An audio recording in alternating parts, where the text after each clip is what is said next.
다 찾으신 줄 알고 다 함께 봉독하도록 하겠습니다. 9절입니다. 시작.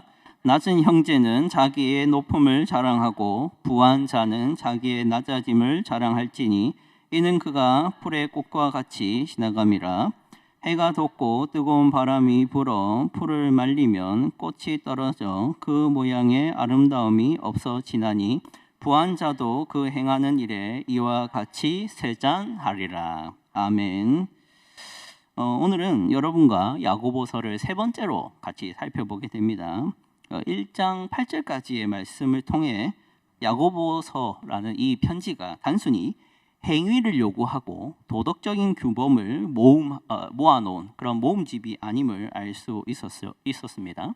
야고보 사도는 단순히 이렇게 행동하는 것이 맞고 저렇게 행동하기 틀렸다 이런 얘기를 하는 것이 아니라 어떤 원리에서 그 얘기를 하고 있는데요. 그는 그리스도인들에게 순전한 믿음을 요구하고 있는 것입니다. 행위를 요구하기 전에 순전한 믿음을 요구하고 이 편지를 쓰고 있다라는 것이죠. 8절 말씀의 표현처럼 두 마음으로 나뉜 자가 되지 말라는 것이 이 편지 전체의 요지라고 할 수 있습니다. 여기서 말하는 두 마음이라는 것이 무엇이라고 했습니까? 하나님을 사랑하는 마음과 세상을 사랑하는 마음에서 비롯한 두 가지 생각의 체계를 이 두 마음이라고 할 수 있습니다. 다르게 표현하자면 믿음의 시각과 육적인 시각, 이 두 가지 시각을 여기 두 마음으로 표현되고 있는 것이죠. 그리스도인이라면 순전한 믿음, 하나의 믿음을 가지고 그 믿음의 시각으로만 상황을 분석하고 시험을 대하고 시련을 이겨내야 되는데 그리스도인이지만 한 가지 믿음의 체계로 믿음의 시각으로 바라보지 못하고 동시에 이제 세속적인 육신적인 시각으로 바라보다 보니 그 행동이 이상하게 나오는 문제들이 있다라는 것이 이 야고보 사도의 염려점이었던 것 같습니다. 실제로 오늘날 많은 그리스도인들이 두 마음의 신앙생활을 하고 있음을 보게 됩니다. 시험을 당할 때 그 시험에 대하여 믿는 자답게 생각하고 해석하고 그 정서가 일어나야 되는데 그 부분에서 부족함을 발견하게 되는 것이죠. 그것이 바로 야고보 사도가 이 편지를 기록한 목적이고 이 기록을 통해서 많은 행위들이 언급되는 이유입니다. 오늘 보게 될 9절부터 11절의 말씀은 이제 본격적으로 그리스도인들이 당할 시험들 중에 한 가지를 꺼내오는데요. 그것은 바로 물질의 결핍과 부유함에 관한 시험입니다. 첫 번째로 오늘 설교에서는 세 가지를 이야기할 건데요. 첫 번째는 이런 물질적 결핍이나 부유함을 잘못 바라보는 것이 어떠한 것인지를 먼저 말씀드릴 겁니다. 잘못 바라보는 것. 그리고 두 번째로는 이런 잘못 물질에 대해서 바라보는 그리스도인들이 보일 증상, 그런 행위들이 뭔가를 좀 말씀드릴 것입니다. 세 번째로는 이런 물질적 결핍과 부유함이라는 시험을 올바로 바라보고 생각하는 것이 어떤 것인지, 순전한 믿음으로 그런 물질의 시험을 대하는 것은 어떤 모습이어야 되는지를 말씀드리고 설교를 정리하고자 합니다. 이 세 가지 관점에서 설교가 진행된다는 걸 기억해 주시고요. 한 가지 주의할 점은 뭐냐면 사실 오늘 본문 이 세 절만 보면 그렇게 해석하기가 어렵진 않을 것입니다. 그냥 사실 읽고 끝내도 충분할 본문 같아 보이죠. 이것을 길게 장황하게 말할 이유는 없어 보일 만한 본문입니다. 그러나 이 본문을 조금은 좀 깊이 있게 바라보고 싶습니다.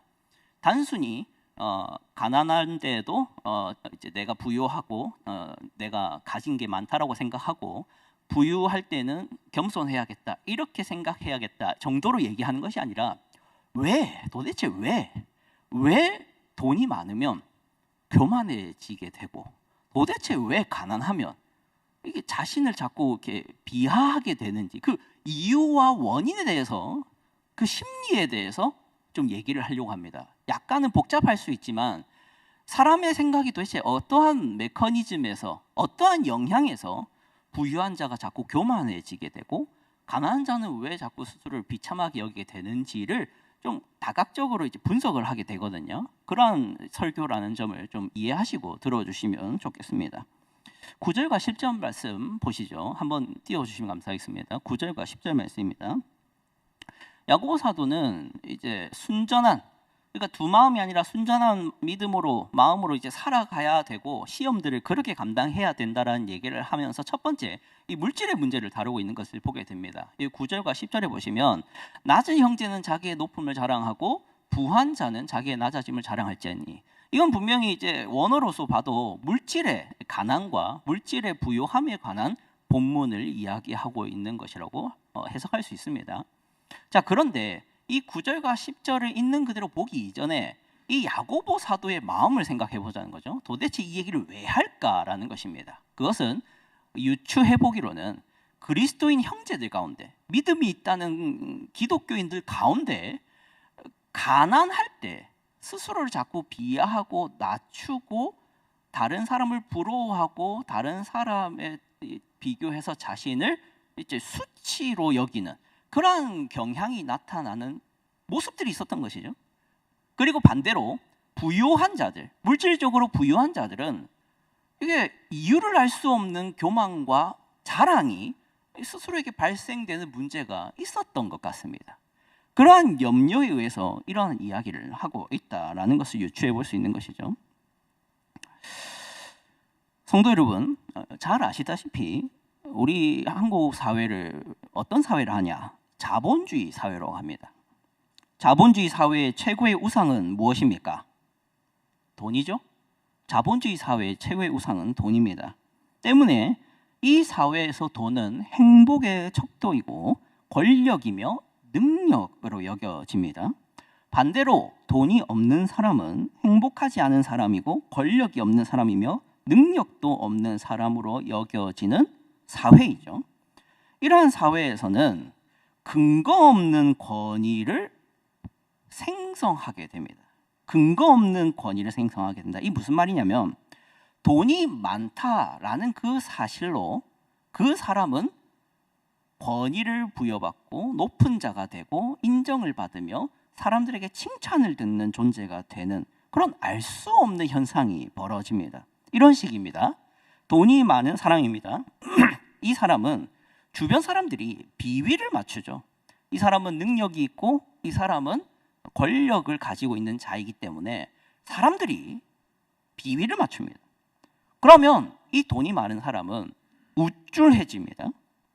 그랬더니 이제는 어떤 현상이 벌어지냐면 골프장에 가서 골프 선수에게 훈수를 둡니다. 음식점에 가서 요리사에게 훈수를 둡니다. 남의 사업장에 가서 그곳의 사장님에게 훈수를 둡니다. 그는 그저 돈이 많을 뿐입니다. 그런데 골프에 대해서도 요리에 대해서도 사업에 대해서도 잘 모름에도 그 사람들에게 이래라 저래라 할 수 있다라고 생각하기 시작합니다. 왜냐하면 나는 부자이고 사람들이 나를 비위를 맞추고 있으며 나는 그래도 된다라고 여겨지기 때문이죠. 그는 이유를 알 수 없는 교만함이 생기기 시작한 것입니다. 가난한 사람은 정반대의 현상을 나타내죠. 그들은 돈이 없다라는 이유로 알 수 없는 자존감을 잃어버립니다. 권위를 스스로 가지지 못하라고 생각하죠. 위축이 됩니다. 떳떳하지 못합니다. 눈치를 봅니다. 피해의식을 가지게 됩니다. 사람들이 자기를 무시하는 이유는 나에게 돈이 없기 때문이고, 가족들이 나를 존경하지 않는 이유는 내가 더 많은 돈을 벌지 못하고 있기 때문이고, 때때로 그들은 가진 자들에 대해서 분노하게 되고 이유를 알 수 없는 적개심이 발생합니다. 가난이 그를 그런 심리를 일으키게 만드는 것이죠. 왜 그런가에 대해서 생각을 해보셔야 되면, 도대체 돈이 많다는 이유에서 교만해질 수 있고 돈이 없다는 이유에서 그는 실제 자신보다 비참하게 생각하게 되느냐라는 것입니다. 그것은 바로 우리가 살아가고 있는 이 사회가 물질 만능주의 사회이며 이 사회의 우상은 뭐이기 때문이라고요? 돈이기 때문에. 돈이 많은 것은 권위를 가지게 되고 돈이 많다는 것은 권력을 가지게 되며 돈이 많다는 것은 사람들의 인정과 칭찬을 듣게 되기 때문에 그들은 돈이 있다 없다로 권위를 가지거나 권위를 잃거나 한다라고 생각을 한다는 겁니다. 그러니까 정말 그렇다가 아니라 생각을 하게 되어버렸다는 겁니다. 환경이 그렇고 시스템이 그렇고 사회가 그렇다는 겁니다. 자, 그런데 기독교인들이 이 시스템, 이러한 상황을 받아들인다는 것이죠. 그리스도인들, 순전한 믿음으로 하나님을 신앙하며 영원한 하나님 나라를 소망하며 살아가야 될 이 믿음의 사람들이 다른 믿음을 받아들이는 것입니다. 돈이 많은 사람을 권위 있게 여기고 돈이 없는 사람을 무시하는 그러한 육신적인 시각과 체계를 동시에 받아들이는 문제가 생긴다는 것이죠.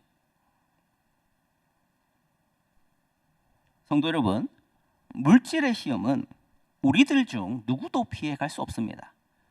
어떤 사람은 기독교인이지만 부유하고요, 어떤 사람은 기독교인이지만 가난합니다. 그런 점에서 모든 기독교인들은 물질의 부유함, 물질의 가난함이라는 시험 앞에 놓이게 됩니다. 그때 기독교인들은 자신이 순전한 믿음의 사람이라는 것을 증명하고 보여야 됩니다.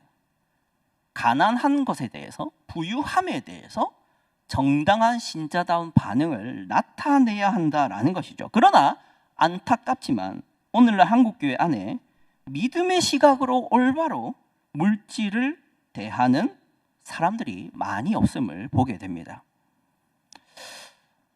어떤 점에서 그러하냐면요, 앞서 말씀드렸죠. 부유한 사람들은 알 수 없는 권위를 가진다고요.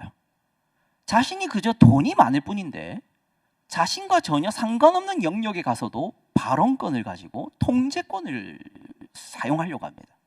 골프 선수에게 훈수를 주고 남의 사업장에서 훈수를 두고, 그러니까 자신이 돈을 가졌다는 이유만으로 자신이 능력이 있으며 권력이 있으며 유능하다 생각하는 것이죠.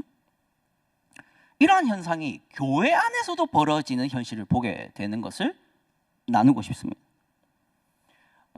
미국의 어떤 목사님이 하신 말씀인데요, 그가 미국의 교회를 비판하면서 이렇게 말했다 합니다. 어떤 사람이 자신의 지혜뿐 아니라 재산 때문에 교회 일에서 목소리를 높이는 경우는 아직도 종종 있는 일이다. 재능이 아니라요, 재력으로 목소리를 내는 일들이 교회 안에서 종종 일어난다. 한국도 마찬가지입니다. 여러분은 이런 목소리를 듣고 계신지 모르겠지만 청년 세대들은 종종 많이 얘기들을 하고 비판을 합니다. 재력이 있는 자가 교회에서 인정받고 장로로 선출되는 것이 아닌가. 돈 없고 가난한 자는 교회에 다니기가 어렵다고 하는 말이 공공연하게 얘기되고 있는 현실 아닌가라는 탄식의 목소리가 사실 많은 사람에게서 들려오고 있는 것이죠. 교회 지도자들은 왜 이렇게 돈이 많은 사람을 쉽게 중직을 맡기고 돈이 없는 사람은 중직을 안 맡기는 이러한 물질주의적인 지도를 왜 해왔을까요? 가장 큰 이유는 교회의 성장과 재정적 필요 때문에 그랬다고 합니다. 목회자들이 교회를 확장하기 위해서 돈이 많은 성도에게 중직을 주려고 해온 것이죠. 그들이 중직을 맡아야 더 많은 후원과 헌금과 재정적인 도움을 줄 것이기 때문에 그런 이들에게 더 많은 직분을 부여하고 그들의 발언을 더 주의 깊게 듣는 그런 목회를 해온 것입니다. 세상도 마찬가지죠. 돈이 많다는 이유로 그에게 비위를 맞추고 돈이 많다는 이유로 그에게 권력을 쥐어줬더니 그들이 알 수 없는 권위를 가지고 여기서도 발언을 하고 저기서도 통제를 하는 그런 교만한 행태를 보였듯이 교회 안에서도 그런 식으로 대하니까 돈이 많은 성도들이 어떤 행동을 합니까? 자기가 원하는 대로 바뀌도록 발언을 합니다. 통제를 하려 합니다. 교회를 좌지우지하려 합니다. 그는 신앙이 좋은 게 아닙니다. 돈이 많은 것입니다. 그런데 교회에서 가장 큰 발언권을 가집니다. 어째서 그럴 수 있는 것입니까? 성도들이, 목회자가 그거를 용인했기 때문이죠. 그렇더니 본인이 권위가 있다고 생각하게 되는 것입니다. 이것은 개인의 문제가 아닙니다. 그 개인의 문제가 아니라 동시에 교회의 문제입니다. 돈이 많은 사람에게 발언권을 주고 그의 목소리를 반영을 하는데 노력을 해왔던 것이죠. 이 때문에 기독교인인 부자들은 세상에서와 마찬가지로 교회 안에서도 권위를 부립니다. 신앙생활을 1년도 채우지 못했는데 직사직분을 받고 회심의 증거도 보이지 않았는데 장로가 될 수 있습니다. 교회 대소사를 결정할 수 있는 권한을 가지고 교만한 마음을 품게 되는 것이죠. 그러나 저는 부유한 분들만의 문제라고 생각하고 싶지 않습니다. 오늘 본문은 부유한 자만 지적하고 있는 게 아니죠. 누구에 대해서 말하고 있습니까? 낮은 자에 대해서도 말하고 있죠. 어떤 사람들입니까? 가난한 성도들입니다. 그분들은 그러면 순전한 믿음으로 그 현실을 반응하고 있을까요? 그렇지 않은 현실이 많습니다. 오랜 세월 신앙생활을 순전하게 해왔고 확실한 믿음과 신앙을 가지고 계심에도 불구하고 가난 때문에 자신의 자격을 스스로 박탈합니다. 나는 많은 헌금을 내지 못하는 사람이고 나는 목회자에게 후원을 할 형편이 되지 못하며 나는 교회의 여러 행사와 사업에 보태준 적이 없기 때문에 나는 중직을 맡을 자격이 없어. 나는 거기서 얼굴을 내밀 조건이 안 돼. 라는 식으로 도망을 칩니다. 성도 여러분, 돈이 없으면 교회 일을 할 수 없는 것입니까? 많은 헌금을 하지 못했으면 집사직분을 받으면 안 되는 것입니까? 많은 후원을 할 수 없는 형편이면 장로직은 피해야 되는 것입니까? 그렇지가 않습니다. 그렇지 않습니까? 그런데 그런 일들이 허다하게 벌어지는 것이죠.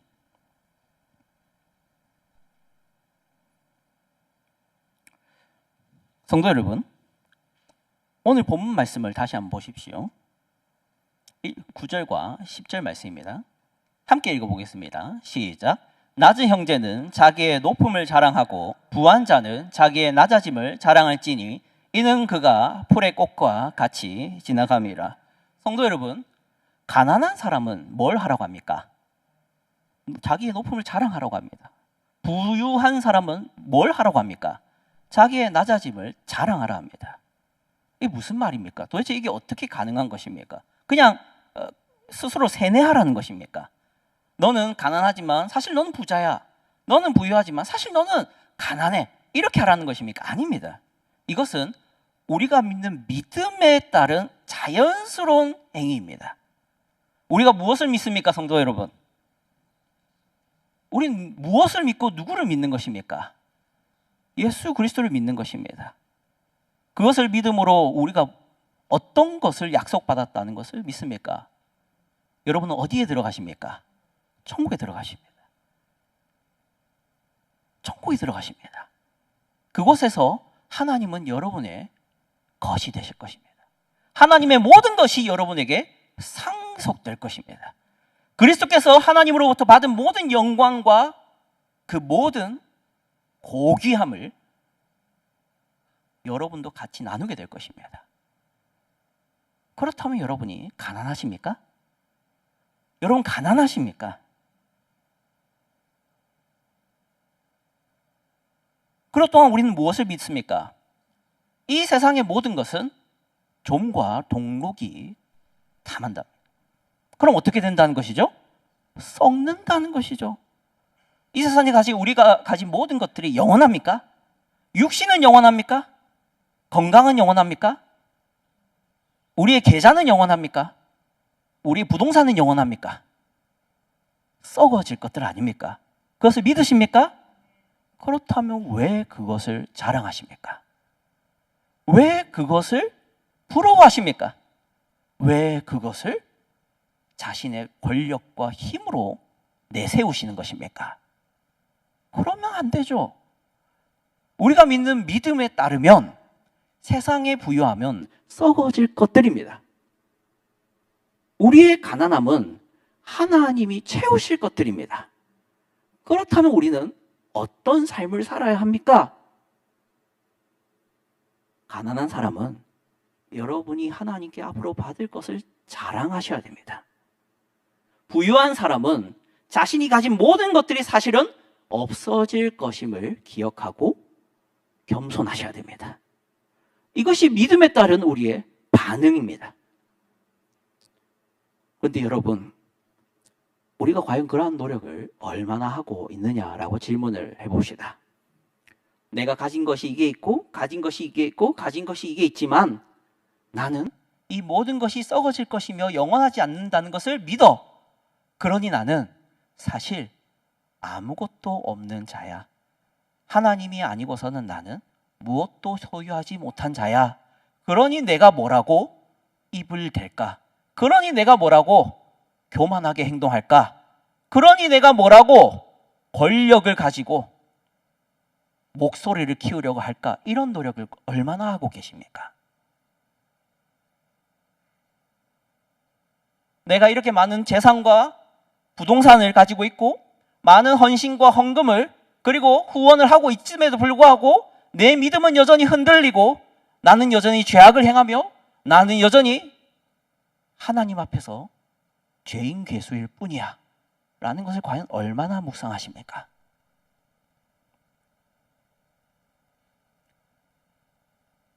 그리고 세상적으로 가진 것이 없이 가난하신 분들에게도 말씀드립니다. 여러분은 하나님께서 여러분에게 약속하신 것은 얼마나 묵상하고 계십니까? 세상의 부유한 자들과 가진 것이 많은 이들을 보며 부러워하고 그들을 생각하며 상대적인 박탈감을 느끼고 살아가고 계시지는 않습니까? 그들이 가진 것이 사실은 없어질 것이며 들풀에 불탈 그런 썩어질 것들임을 기억하며 하나님이 여러분에게 약속하신 것을 묵상하며 살아가고 계신 것이 맞습니까? 우리의 믿음을 따라 물질의 시험을 이겨내신 여러분 되길 바랍니다. 하나님의 약속하신 것들과 영원한 것들을 바라보며 이 땅의 물질로 흔들리거나 시험에 드는 분들이 없길 바랍니다. 11절 말씀을 읽겠습니다. 같이 읽겠습니다. 시작. 해가 돋고 뜨거운 바람이 불어 풀을 말리면 꽃이 떨어져 그 모양의 아름다움이 없어지나니 부한 자도 그 행하는 일에 이와 같이 쇠잔하리라. 아멘. 이 사실을 믿으십니까? 정말로 믿으시면 물질을 세상 사람과 똑같이 바라보지 마십시오. 세상 사람들은 그들이 가진 것들이 영원할 것이라고 믿고 그들이 가진 것과 가지지 못한 것에 대해서 우울해지고 즐거워합니다. 그러나 그리스도인들은 이것을 믿습니다. 이 세상의 모든 것들은 없어질 것들이며 하나님 앞에 쇠잔할 것임을 믿습니다. 그러므로 우리는 교회 안에 와서 돈으로 권력을 가지거나 자랑을 하려 하지 않습니다. 무엇으로 자랑을 하고 무엇으로 기뻐합니까? 예수 그리스도로 기뻐하고 예수 그리스도로 자랑을 해야 되는 것입니다. 내가 아무리 부유하더라도 내가 그리스도와 가깝지 않은 것 같으면 겸손하십시오. 내가 아무리 가진 것이 없다 하더라도 여러분이 그리스도와 함께 하는 것 같은 그러한 영적인 감격과 기쁨 가운데 계시다면 자랑하십시오. 우리의 자랑은 거기에 있습니다. 기도하겠습니다.